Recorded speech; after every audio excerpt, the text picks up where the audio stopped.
So I mentioned I wanted to add a few things in the last video I did where I just coded Unet, the educational version, and I added those things. I'm going to go over the code. I'm not going to code it. I'm not going to walk you through, I'm not going to be coding it live, but I will show you what I added, and then the code will be in the repo so you can run it.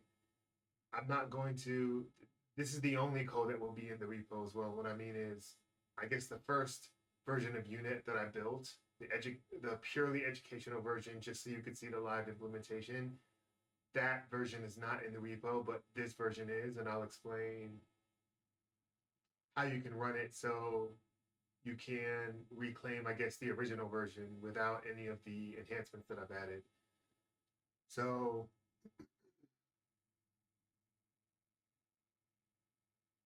okay, so let's start by stepping through the code, and then I'll kick off a run. See, so I'll step through the code.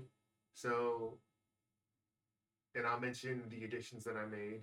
Then I'll kick off a run on Runpod so you can just see it run live. And then I will show you the various runs that I've done for the model and talk about the plots and weights and biases and what they possibly mean. And then lastly, I will import one of the best runs and view the predictions, the segmentation masks. And you can see how well it performs, especially since adding the pre-trained encoder.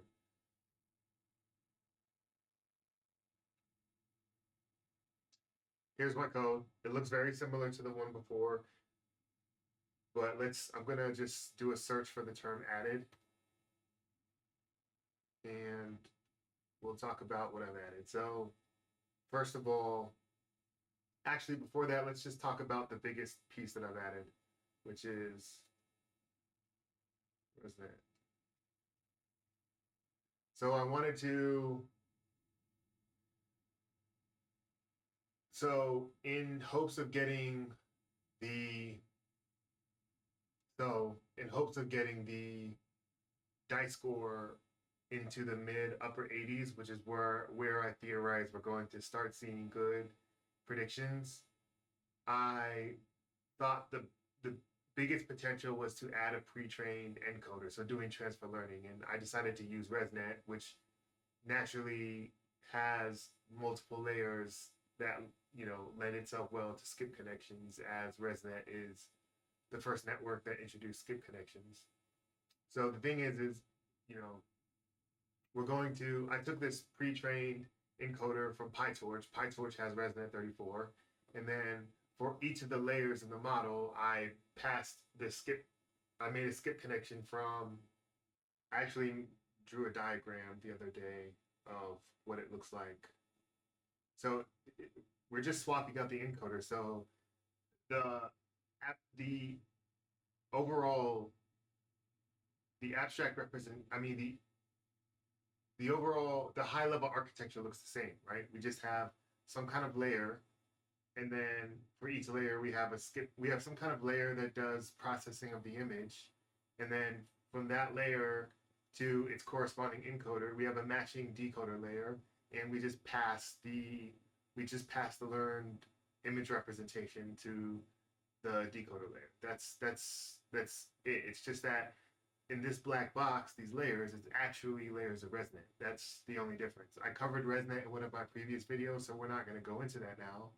But this is, yeah, the code actually isn't, it's not that, I guess, relatively speaking, it's not that complicated. If you've been following along with my videos so far, and you've been coding what I've been coding, then coding this, swapping out the encoder for ResNet shouldn't be that big of a deal. Of course, I say that fully recognizing that what we are doing is incredibly complicated, right? But with practice, and if you've been following along, it shouldn't be too unreasonable to perform this with some practice, right? And so in my last video, I was using only Vim to do this. So I guess that's one addition I should mention in this video,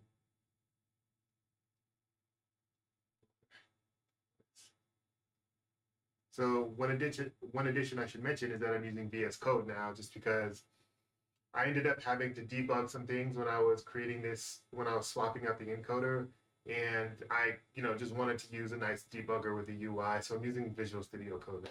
I definitely use IDEs. I'm not against using them. Many, many years ago, I was using Eclipse, and then I started using PyTorch a lot, right? So but I do like when I'm trying to really get a grasp of learning a framework or something, which right now, my goal is mastery of PyTorch. I try to use IDEs as little as possible so I commit things to memory. But anyways, I think probably moving forward, we're gonna use VS Code. So yeah. So let's look at the encoder. So first of all, double comp stays the same. I do believe one thing I added is dropout. So I'm adding dropout for regularization because ResNet's a much larger encoder than what I was using. It has more parameters, so we have a higher risk of overfitting. And you'll see that a lot of the things that I do, actually, a lot of the additions that I made outside of ResNet are to mitigate overfitting. So this is ResNet. Essentially what I do, so models, I go to declaration. Nope. Anyways, where's models? Okay, Torch Vision models. Oh, I have two. So basically, you just call it's pre-trained ResNet 34, and then I am essentially just making instance variables. Making instance variables of the various layers, and then specifically, I'm making a layer 0, which is just convolution BatchNorm ReLU, which is the first few portions of ResNet. I'm making that into one layer so that I can have a mirrored decoder layer and pass it as a skip connection. And then so if you recall in the decoder, it's up convolution, fuse, refine. I'm basically combining that into one step in this UpBlock PyTorch module, right, so we have the upsample and then the refining, which is done by double const. It's the exact same as it was in the previous decoder. The only thing differently I'm doing now, so this conditional never gets called. Actually, you don't have to worry about that for now. This is if the shape of what's being passed through the skip connection and the shape of what's being passed in the upsample operation are the dimensions of the image are different. If that's the case, you have to pad X. You have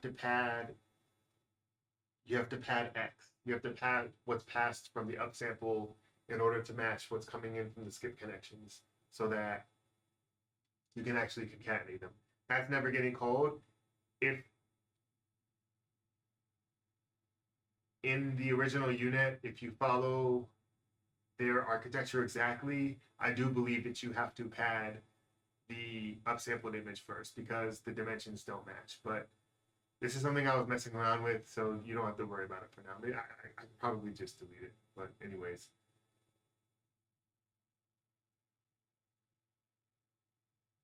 So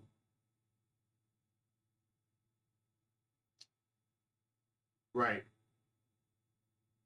So the standard path is the upsampled image X and the skip connection will get passed in, and then you concatenate X in the skip. You concatenate X in the skip connection, and then you send it through conv, which is the double convolution. So you fuse here, fuse,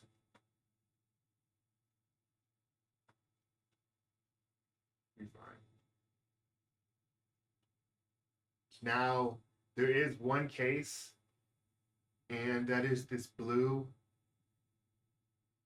That is this blue arrow here, where the image size increases, but you need to keep the channels the same. So in the green arrow, the typical upsample operation, you not only increase the size of the image, but you decrease the channels. In this case, we're going to increase the size of the image, but keep the channels the same. That's so we can essentially match what's coming from this layer 0, which sort of breaks the mold from your typical encoder, because layer 0 is different than what's happening in the rest of the layers for this ResNet 34. Remember, it's the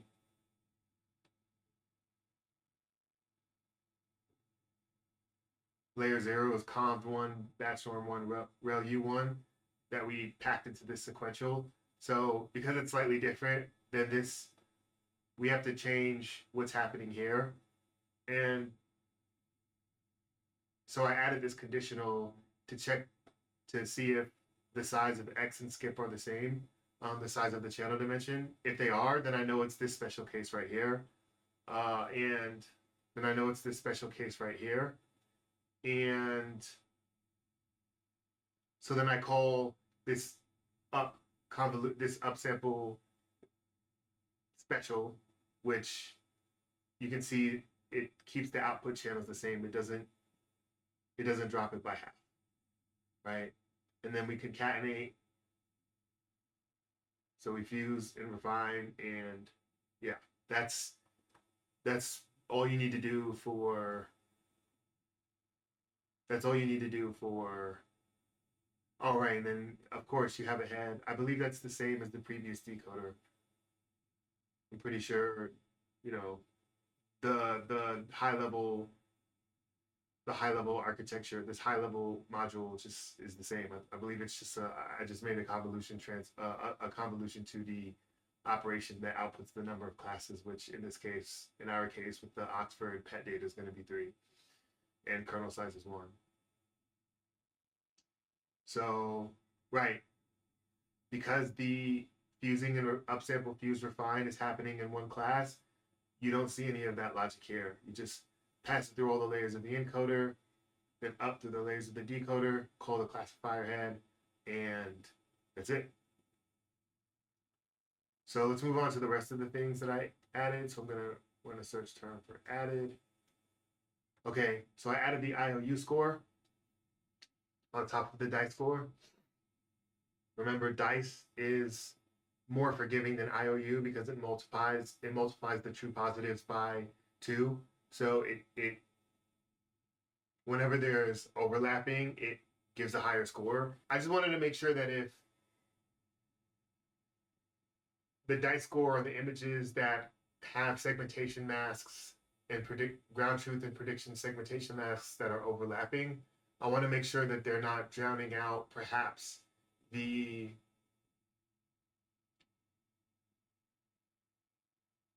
samples that aren't performing necessarily as well for some reason. Maybe there are segmentation masks of certain pet types, or maybe there are images of certain pet types where the segmentation isn't being performed well, or perhaps there's segmentation masks of certain shapes that aren't performing well, and I want to make sure that whatever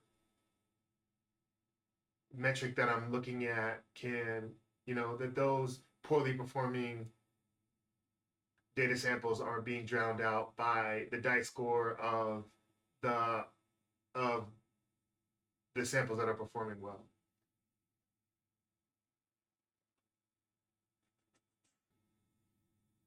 Albumentations. So I wanted to increase the size of the data set by adding more augmentations and also making the model more robust by, augmenting the same image multiple ways with the hopes of preventing overfitting, which it's more likely for this model to overfit because we have more parameters now. So when you add Albumentations, you have to add. Okay, so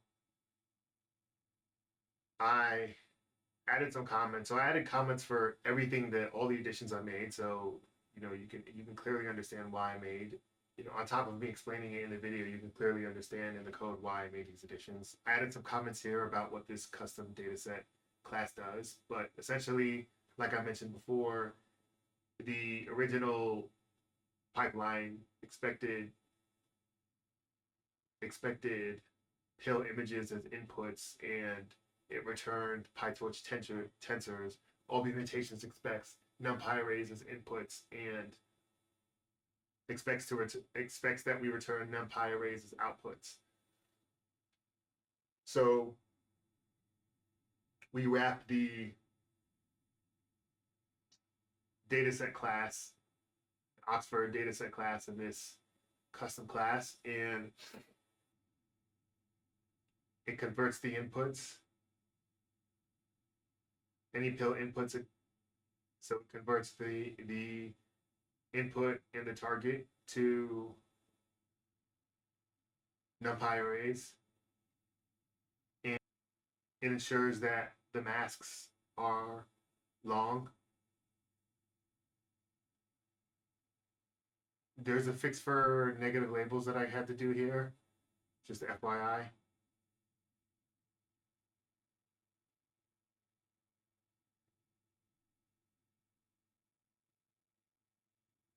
So yeah, that's the custom dataset class.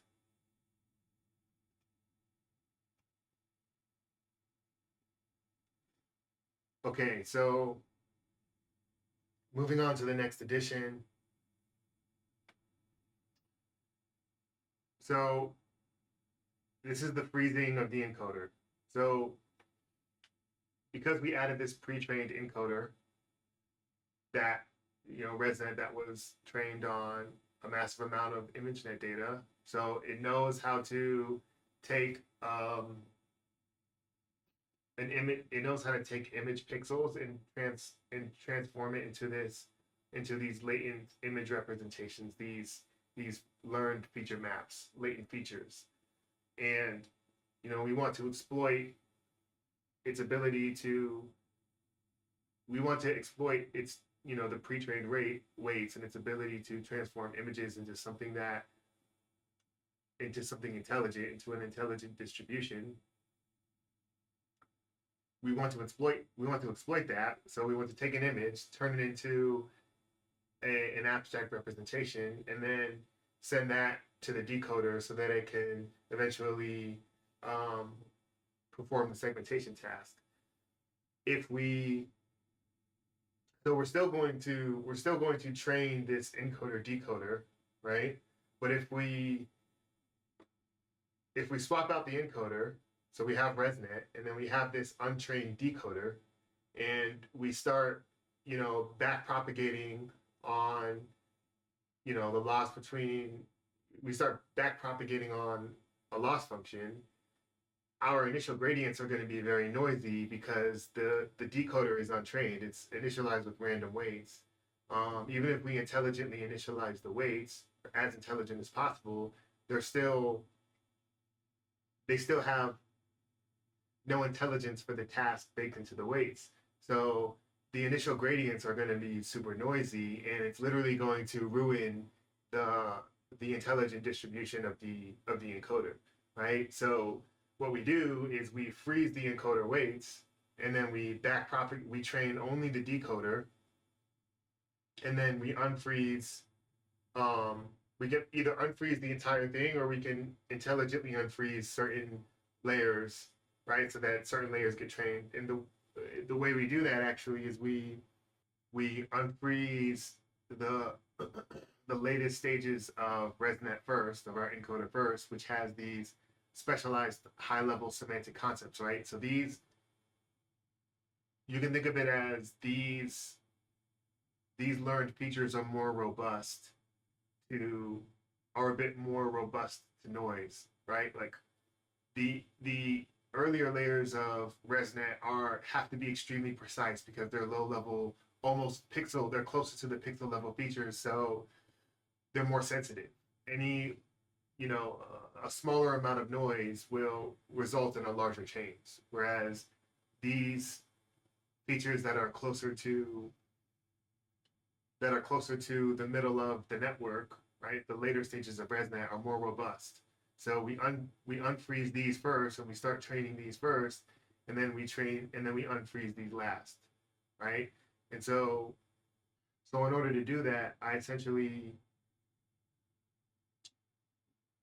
loop over the model parameters, and anything that starts with, right, like a certain name, as long if the model parameter starts with the name of one of these layers, then I basically say, does it require a gradient? I set the required gradient to false. So that's effectively freezing the parameter. And then in the training loop, there's unfreeze logic here. So I have in the config file, I have these unfreeze stages, which specify at what epoch to unfreeze the parameters. So first, at the third epoch, and these are hyperparameters, so you can change these around, find out what works best. So at the third epoch, we unfreeze the later stages, and then at the fourth epoch, or whatever you want to set in the config file, you unfreeze the entire encoder.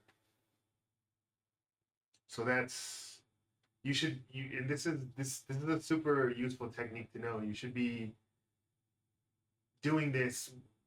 You should be using transfer learning as a technique everywhere. And whenever you're using transfer learning, you don't want to blow away the distribution of your learned weights. So you need to intelligently freeze and unfreeze things when you're training. So something else I wanted to mention. Okay.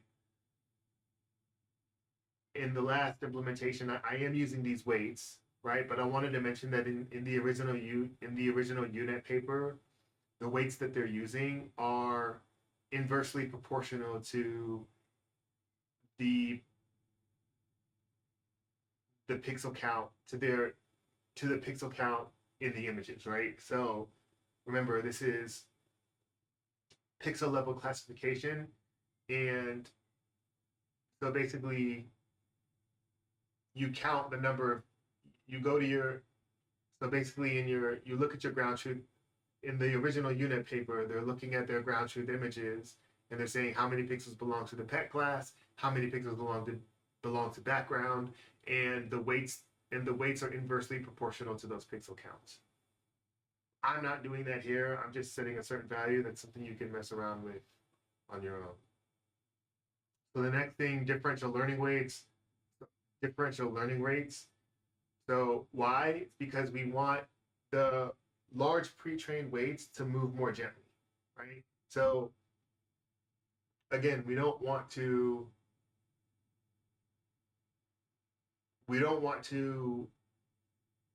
blow away the learned distribution. So even when we start, right, so these pre-trained weights are going to be much larger than potentially going to be much larger than the randomly initialized weights. And if we use the same learning rate across the whole network, the gradients are going to affect the large pre-trained weights much more heavily, which we don't want. So we basically set a smaller learning rate for the pre-trained weights, and then a larger learning rate for the weights in the decoder. And you can do that so I split up the encoder and the decoder weights, and then in your optimizer, instead of just passing, right, like model.parameters, you pass them as separate lists. So next is the cosine scheduler. So what Cosine Annealing Warm Restarts does, it's a learning rate scheduler. So your learning rate, this scheduler will decay your learning rate so that you start with a larger learning rate, and then each batch it decays, or actually, is it each batch? It's each epoch it decays by a certain amount, so that once you start to learn, your parameter updates become smaller and smaller, so that once you're close to a good solution, you sort of lock it in. So you can consider it like a mild regularization. And the restarts portion basically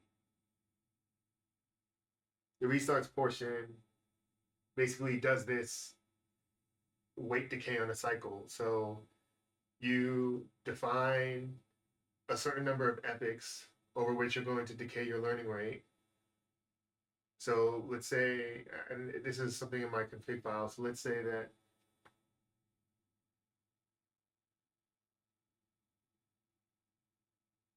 so this is 10, and this is 2. So that means over 10 epochs, you'll decay your learning rate by a certain amount. And then after a certain number of epochs, you increase your learning rate. You increase your learning rate again, so that if you're potentially in a local minimum, you can potentially jump out of it. And then T-molt means, so it's the factor by which you increase the number of epochs per cycle each time. So if your first cycle is over 10 epochs, then when you reach the 10th epoch and you increase your learning rate again, the next cycle will be over 20 epochs, and then the next cycle will be over 40.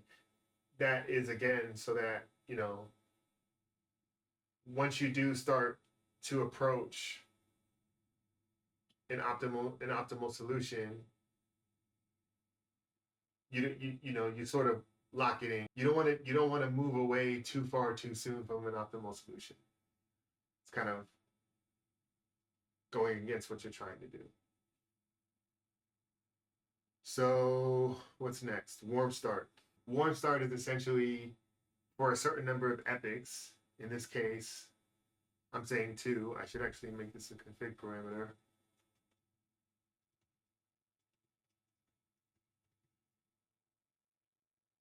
Basically, we're going to decrease our learning rate by a significant amount. This is so that, you know, one, in the case where your encoder isn't frozen, you know, you don't want to, right? Like, you don't want your noisy or unwanted initial gradients to blow away your pre-trained distribution. So, but in our case, the encoder is frozen initially, so we don't have to worry about that. But what this does help with is any estimators or variables that require accumulation. So for instance, BatchNorm has running mean and running variance, and then any modern optimizer like AdamW that has momentum, right? So it averages the gradients over time, right? So these are both examples of accumulated values. We don't want a high learning rate to ruin these accumulated values. So if we start with a high learning rate initially, it can push the running mean and the running variance into bad regions, which ruin the statistics early. And then for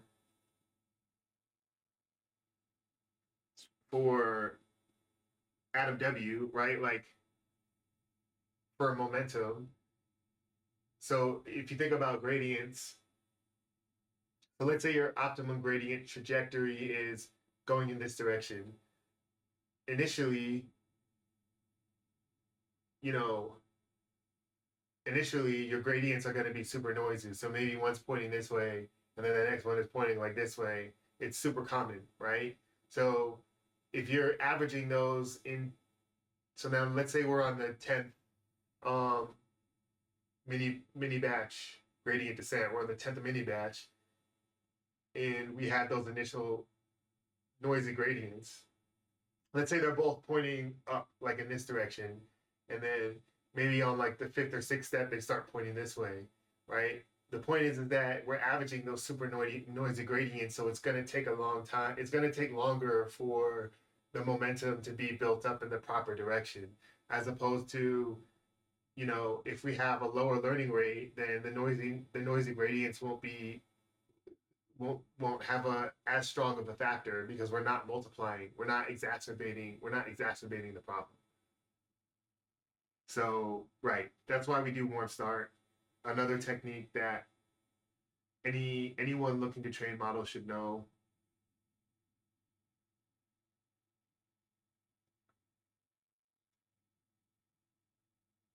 Right, so we have IOU, Albumentations, custom PyTorch dataset, freezing and the unfreezing of the encoder, mentioning that the original Unet paper has class weights that are inversely proportional to the pixel counts, differential learning rates, regularization. I already mentioned that in the last video. Cosine scheduler with warm restarts, and then warm up learning rates. Let's switch over to Runpod. Okay. So let's run this.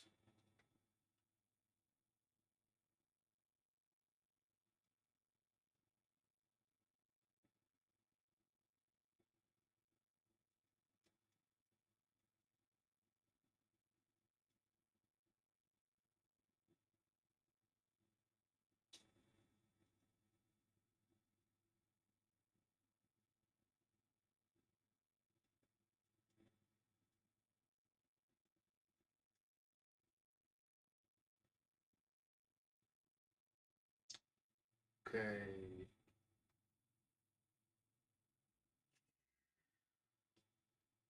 Let's make sure server config file.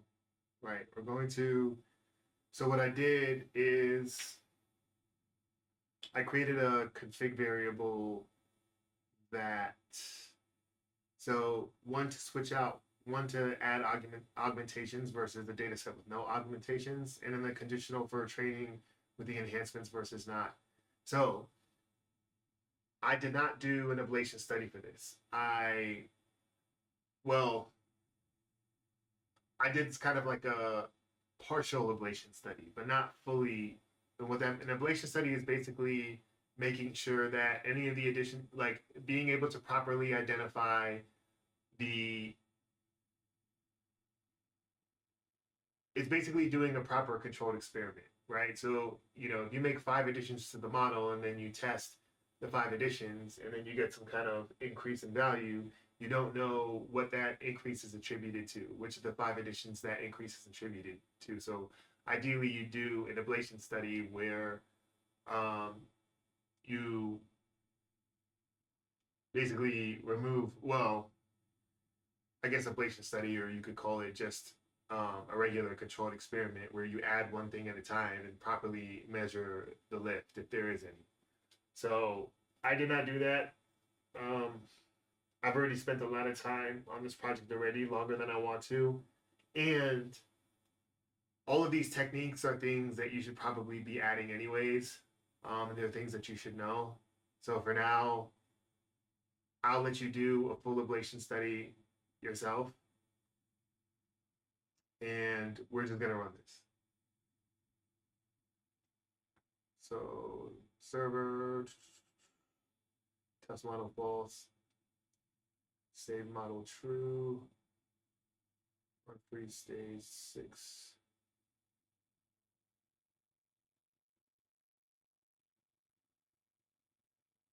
Batch size, number of workers, how many CPUs does this have? 31, that's fine.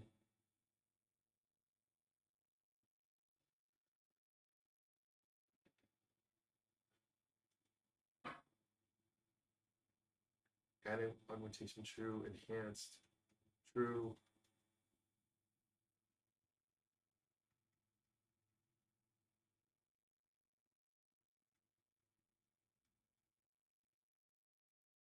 So now we're gonna run this ResNet Unet.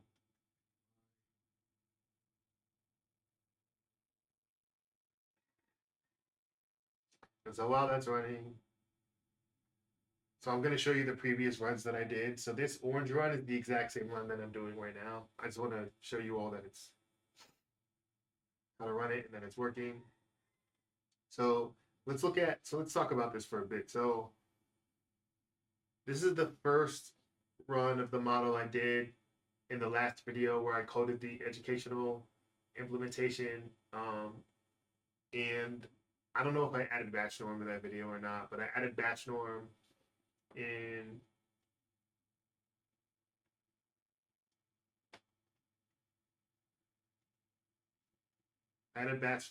here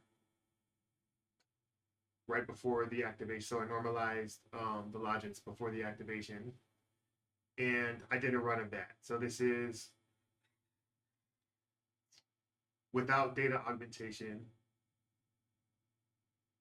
Right, so this is a run without data augmentation. And you can see, if you look at the train loss, that it starts to overfit somewhere around, let's go into this one. It starts to overfit somewhere around here. And you can see that the dice, the validation dice, also starts to have the same behavior. So we can also so the dice plateaus. It's very jittery. It's very jagged, right? Honestly, we want to smoothen out this curve as much as we can, which I'll talk about maybe a little bit later, but maybe somewhere around like 0.72, 0.73 on average. So, all right, let's go back. So then I thought, okay, well, let's add, it's overfitting, so let's add Dropout and a learning rate scheduler. And where is this? Oh, it's that darker green one. So you can see here's the learning rate scheduler. It's decaying. And it looks like it doesn't have the same overfitting problem, probably because of Dropout, right? But the dice seems to probably climb a bit higher, but it's still not good. Okay, but positives is that it doesn't look like it has the same sharp overfitting issue, right? That's probably due to Dropout. Oh, well, wait. It's also possible that I didn't run it for long enough such that we don't see overfitting happening.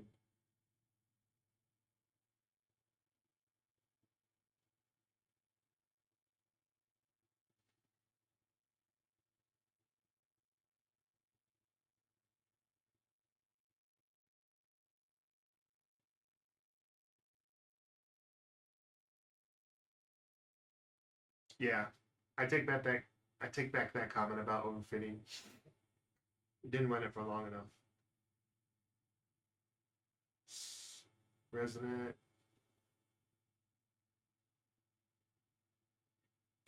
I don't know what this one is, but let's talk about when I added ResNet, right? So this is a run of ResNet. So this run right here is a run of ResNet with no augmentations, but adding all the no augmentations unenhanced, right? No augmentations enhanced, adding augmentations unenhanced, adding augmentations but with enhancements, right? So we're just doing combinations of all of those, but it's not properly ablated because I'm not adding all of the I'm not testing it with the enhancements removed or added one by one, right? So, but just some things to mention. we can see immediately that the dice score, the training loss and the dice score immediately, the training loss plummets, the dice score immediately jumps up. That's because of the pre-trained encoder. One thing to note about this ResNet Augmentations Enhanced is that we can see that it starts to overfit. This one I can say confidently that it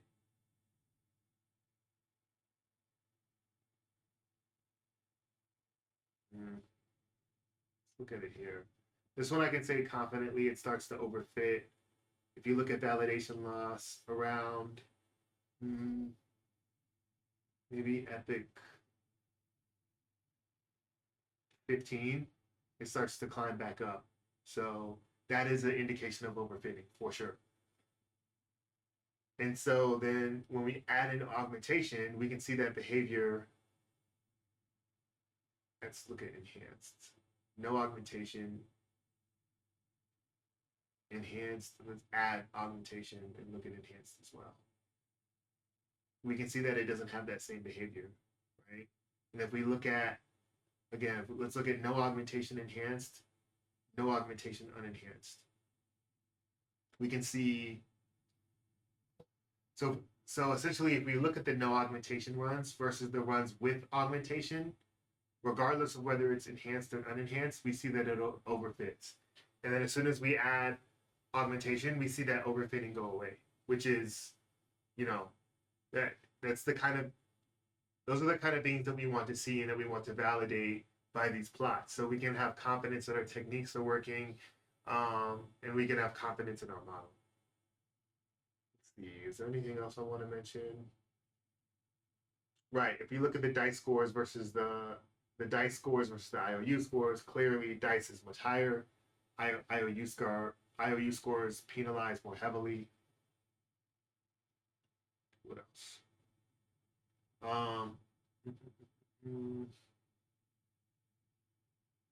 Yeah, I think that's it. I think, the biggest gains that we got are from adding the pre-trained ResNet and also using data augmentation. And yeah, this is probably done. So the run is done. So I can stop pod. And then we can view these segmentation masks locally. So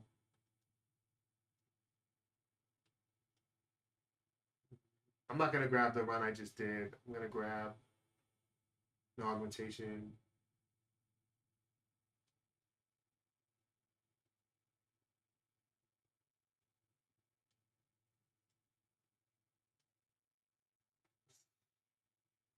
Let's do add augmentation enhanced.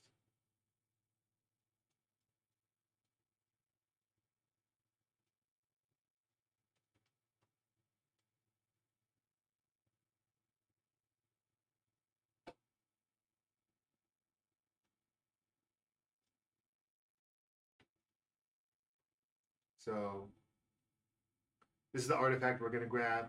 We're going to grab the best model from that run. Test model true. Grand model false. Well, I hope I had same model. Yeah, same model was true. I already saw the artifact in there. So if we run this, it's going to try to grab the model. Okay, so, right. Here's the original image. Here's the ground truth mask. Here's the predicted mask. And then here's the overlay, right? So the blue pixels are the boundary class, which the creators of the data set labeled them boundary because they believe that they're on the edge and they believe that they're the hardest to distinguish. So remember, we don't train on boundary we don't train on the boundary class, but we do include it in the prediction to see how the model's performing. So we can see that the model is definitely learning much better than it was before.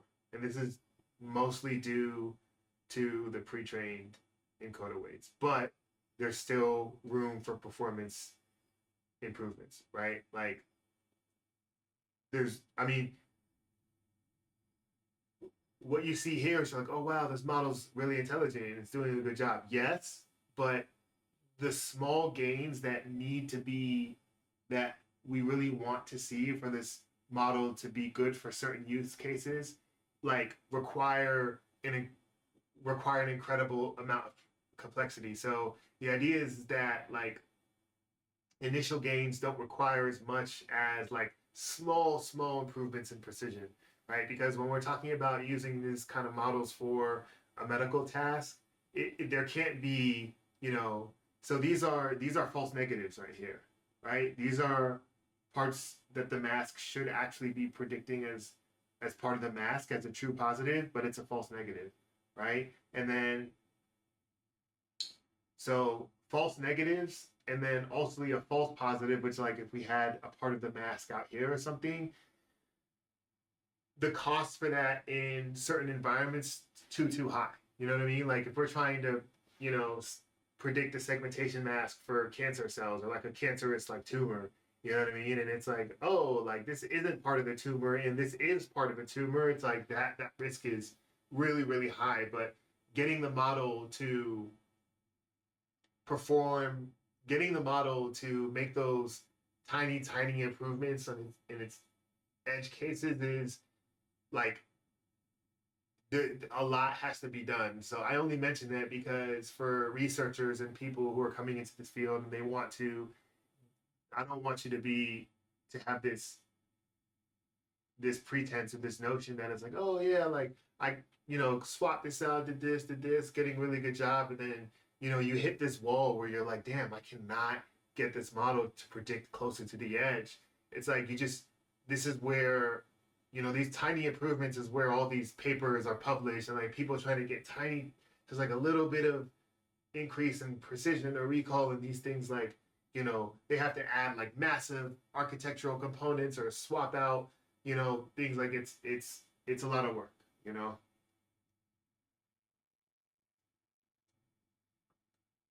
So yeah,